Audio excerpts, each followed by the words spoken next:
नमस्कार। आज बात करते हैं एक ऐसे महान लेखक और देशभक्त की जिनकी कलम ने मानो भारत की आत्मा को ही शब्द दे दिए हों। जी हाँ, हम बात कर रहे हैं पंडित माखनलाल चतुर्वेदी की। पता है, उन्हें एक बहुत ही खास उपाधि मिली थी, एक भारतीय आत्मा। जरा सोचिए, ये कितना गहरा और कितना वजनदार सम्मान है, किसी एक इंसान को पूरे देश की आत्मा कह देना। तो सबसे बड़ा सवाल यही है कि आखिर उन्हें ये उपाधि दी क्यों गई। ऐसा क्या था उनके लिखने में, उनकी जिंदगी में, कि उन्हें पूरे भारत की आत्मा का प्रतीक मान लिया गया। चलिए इसी सवाल का जवाब ढूंढते हैं।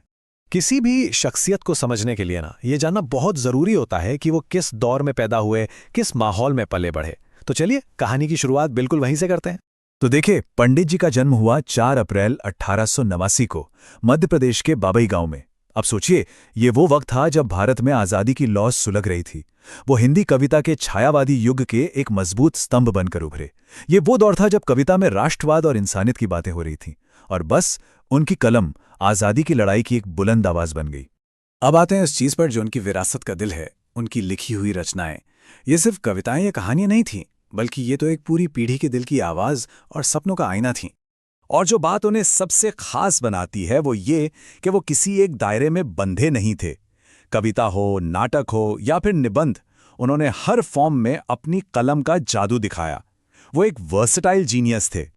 उनकी कुछ लाइनें तो इतनी मशहूर हुईं कि वो आज भी हम सबकी जुबान पर हैं।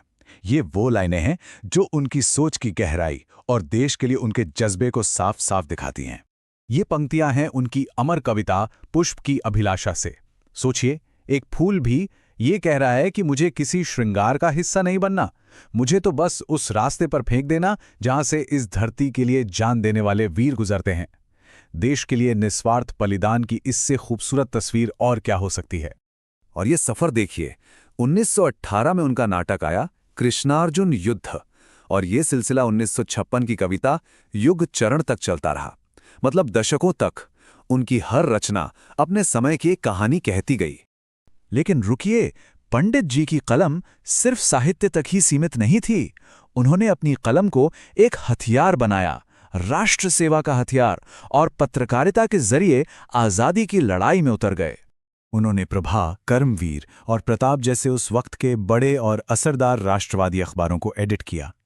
ये अखबार सिर्फ खबरें नहीं छापते थे, बल्कि लोगों के अंदर देश प्रेम की भावना जगाते थे।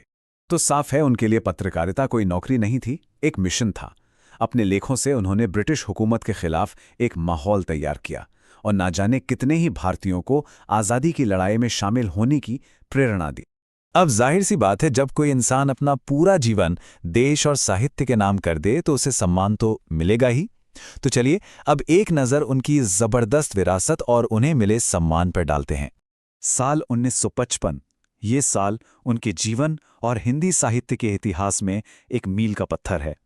इस साल कुछ ऐसा हुआ जिसने उन्हें हमेशा हमेशा के लिए अमर कर दिया।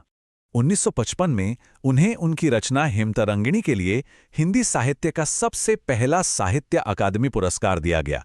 सोचिए, द वेरी फर्स्ट वन।